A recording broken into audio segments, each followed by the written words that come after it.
Yes guys, good morning again. Welcome back to my channel. We are continuing with our series of this topic, life after campus, the journey. This place where we aspire to inspire before we expire. Today's topic, I want to look into something that actually it's going to be about choice of courses in campus. So as many of you know, people have their dreams, what you've aspired to be in life, what you want. So there comes that time after Form 4, you've done your exams, you've received your results. So the next step is to join college and start doing what you would want to be in future. Actually, that's the point where now you choose a career path. So what happens for some of us, we're lucky enough to find good mentors who've already gone through the system and they tell you what course entails and all those stuff. Then there are some mentorship programs that come up after high school. People are taken through, some are paying, some are free, they give you some advice on career path. But I find that in most cases, most people don't really find the opportunity to do that. So what happens, you just choose something out of your heart, something you feel is what you like, what you want to be, without knowing so much about that, because what it really entails, the studying the course in campus, or what life has for the course after you've studied. But we just go there. Again, for some, you find you actually don't do what you desired to do, but the government chooses the course for you. Because like right now, we have this course program, the KUCCP program, where students, after doing their courses, they get the opportunity to go and choose a program which they want to study. So these programs are you are given based on so many criteria. There's a criteria that you use. For a few, they get what they chose for the first time, but you find that some don't get what they want, because there are actually three choices that you're given to select. First choice with a multiple of 3 places to do it, 3 universities. Then you have another four courses you can select.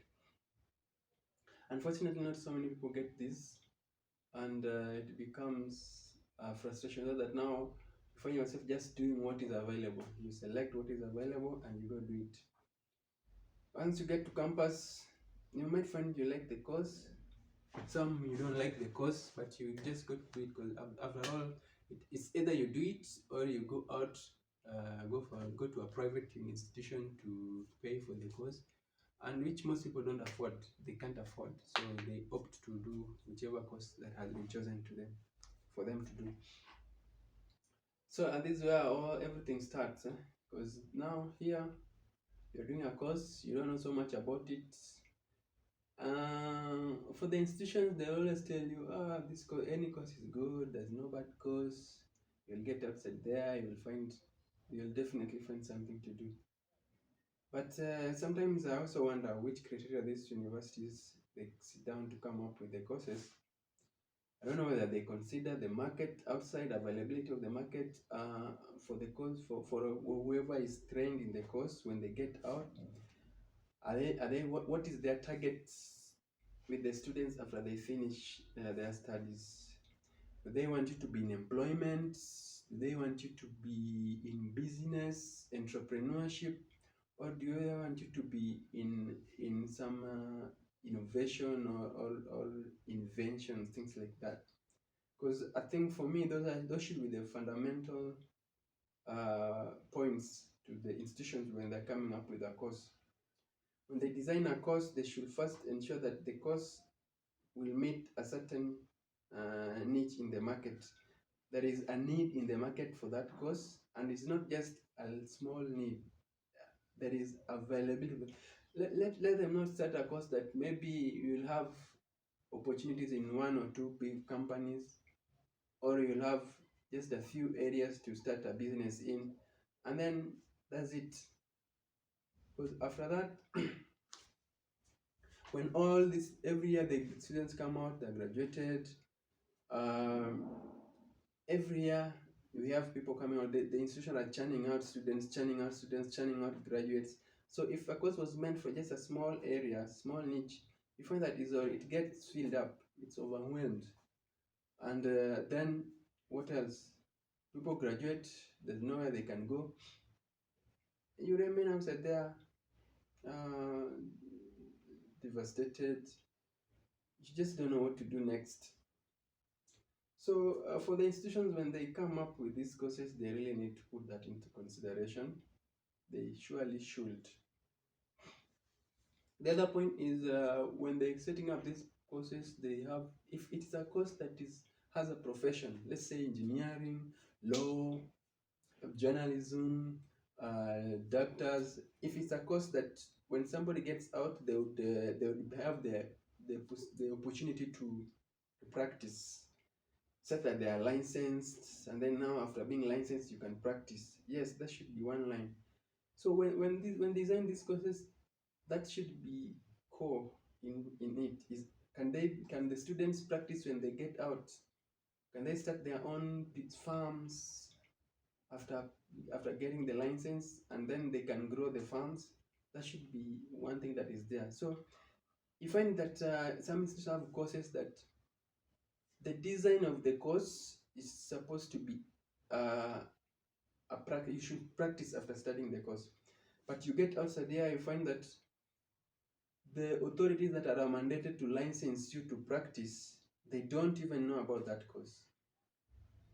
In the institution you studied it, when you come out you're supposed to practice, but you can't practice because you are not recognized, let me say. So you find, for example, it's an engineering course, a very nice, well-designed course with nice units. As an engineer, when you get out, ideally you're supposed to either get into employment or you get into practice after a given period of time, after having gathered some experience. But some courses you come outside here, you can't practice.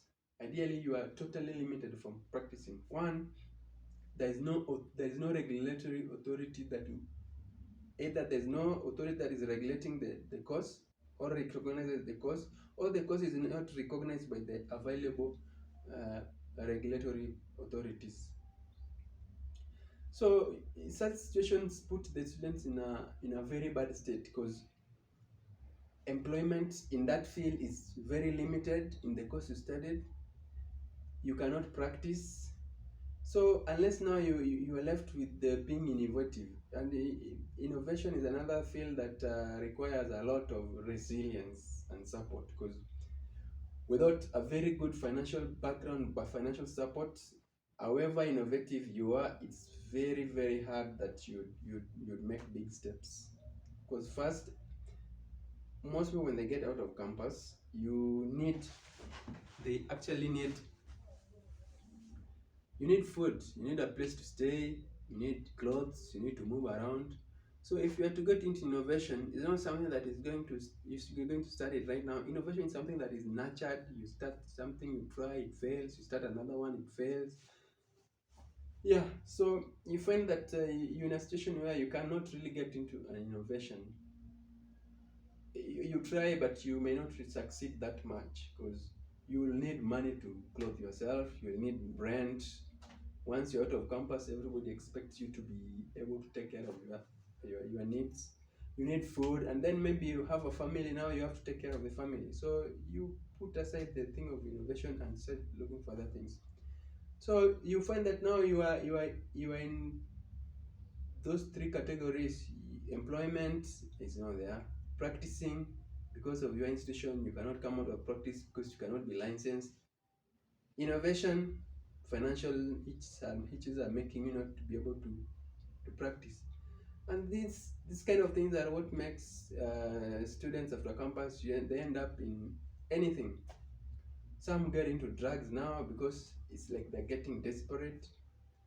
Some just go into other forms of business. You just leave everything that you studied, you forget about it, and you just go into any other thing that can feed you, be it selling water, be it garbage collection. Yeah, so we've experienced these things, and in fact we have people who can attest. Actually, they can act as examples. Yeah, so this is also an opportunity to talk back to the institutions of learning. When they come up with these courses and students, it is quite important that they follow up, which is something that is rarely done. Or if they do it to a very, very small extent, they don't know what is outside there. A course, for example, water engineering, instrumentation, these are courses that were designed way back in 1997 when they came into existence. Up to now, students are still coming out. The institutions have not really cared to know whether these students that we are bringing out, are there job opportunities for them, valuable job opportunities for them, or they're just going there to start searching for anything that is available for them to do as long as they can do it. Can they practice? Are the regulatory authorities outside there, are they giving them the platform to practice? And innovation also. So these institutions, they need to have the follow-up on that, and at least from there I can say they'll be thinking of the life of the students after campus. So that's what this journey is all about.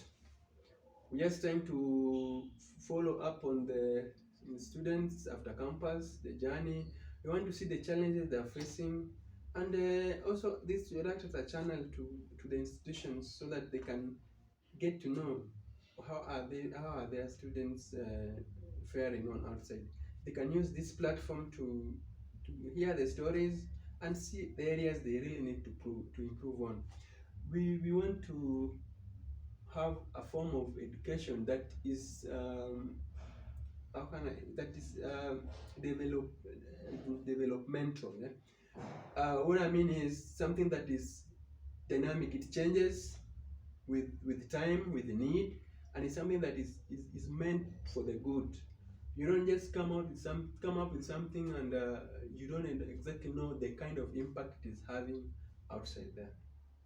Yes, so thank you. This is just part of my introduction to the channel, and as, we look forward to have guests coming around telling us their stories, what they've experienced in life, and more of such. So thank you again.